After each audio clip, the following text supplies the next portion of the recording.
Hello there, my COMM 210 class. My name is Savannah Ridza. It is very nice to meet you guys. I'm very excited to be here today. I'm very grateful for this opportunity.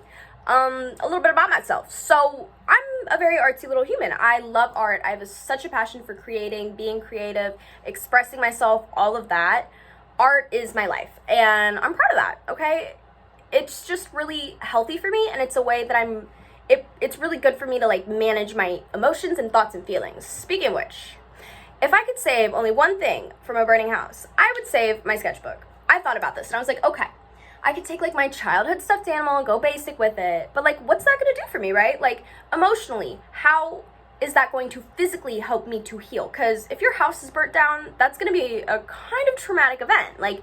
I feel like I'm gonna need something that's going to help me grow as a person after going through that. Right? So, my sketchbook. Number one, I would be absolutely devastated if I lost all of my ideas and drawings and stuff like that in there. And then number two, that's something I can use to rebuild myself and to process my emotions and understand why I'm feeling the way I'm feeling and what I can do with that and how I can make myself better because of what I've gone through. So that is why I would save my sketchbook. So as I said, I'm a very creative person. I'm a bit artsy. I'm a little artsy fartsy. But I'm in the School of Art. That's actually not what led me to come to Ball State. I was super unmotivated about college. I just did not care at all. I'm the type of person where I feel that life's gonna happen the way it's gonna happen. So with that being said, if I could look into a crystal ball, I honestly probably wouldn't, because I like to live my life without expectations, because I find that I oftentimes just get really upset and disappointed, and then it just makes me sad for no reason. When I could, instead of expecting something and then when that doesn't go exactly how I planned, freaking out and breaking down, I can instead view the situation from a different perspective that's more positive, and it's better for me. So picking Ball State, I didn't really care where I was gonna go. I just knew I had to get to college because that's all my parents have ever told me my whole life. So Ball State, it was just, my gut has always known I was gonna end up here, which is pretty cool. I'm very grateful for that, because that was really nice. Ball State's the only school I applied to. I got in. I'm in the art program, art and design. I'm hoping to major in glass. Next semester I should be able to take a glass class, and I'm literally so excited. That's what I want to do. I want to blow glass. All right, so setting the scene. I'm at the McDonald's. I can have dinner with anyone I want. Who am I going to choose? I'm going to choose someone who's inspiring to me. I'm going to choose someone who I'm going to leave this conversation feeling like a new person, feeling like I have gained a new perspective on the world around me, my life, how I make my decisions, how I act. I think that that's really important, that we're constantly changing our perspectives. That's another thing I really like about art.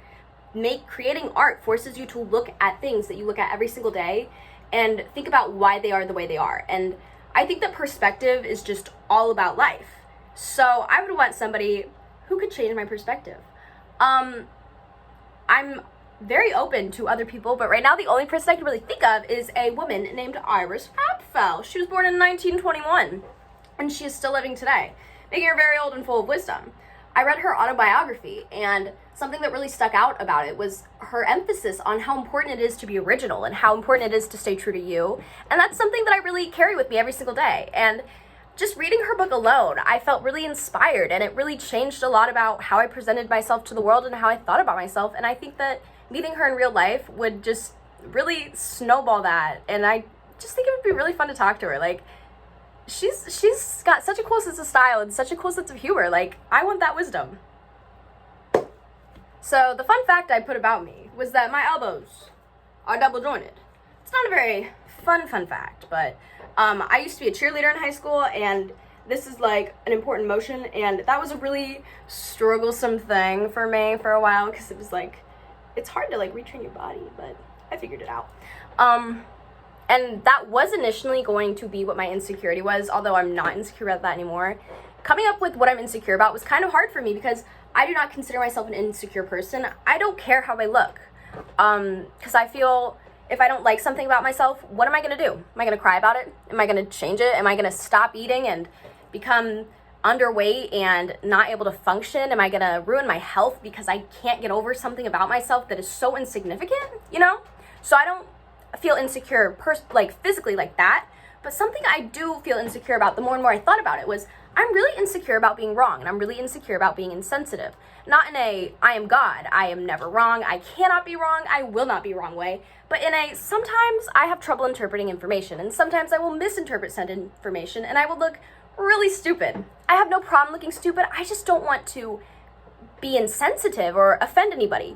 That's something I'm insecure about, and I work on it every day. Something that I do to work on it is I just make myself more educated. Have a good day, guys. Stay safe out there.